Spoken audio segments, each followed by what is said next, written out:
Online Manipur YouTube channel swing bir pemain pom nang pom kan natara nok sadi han badam namuru ibu pawam update tamzage MYC More gi president sirak pamaran yumpham yaude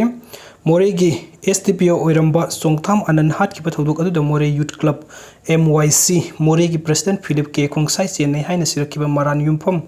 yaudaba wafam ni haina club asigi vice president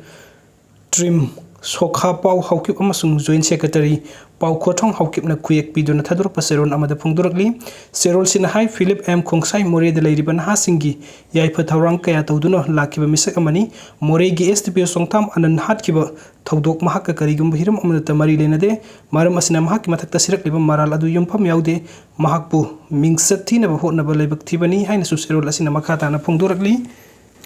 aduga mathangi update asina kuki MLA taragi mathakta action lo khulu haidun imagi mairan assembly gi official sing unakre Manipur gi apun masaktam thugaina ba honari ba kuki MLA taragi mathakta Manipur legislative assembly gi maikei gi action lo khulu haidun imagi mairana taksin duna lakpagi saruk amu oina ngasi sulup asigi thongmi singna assembly gi official sing unakre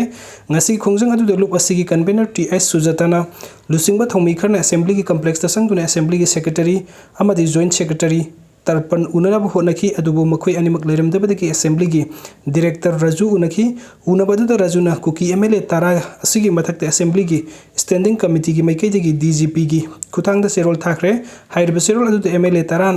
na ngarang phawde assembly da report pirak naba haibada amata pirak hide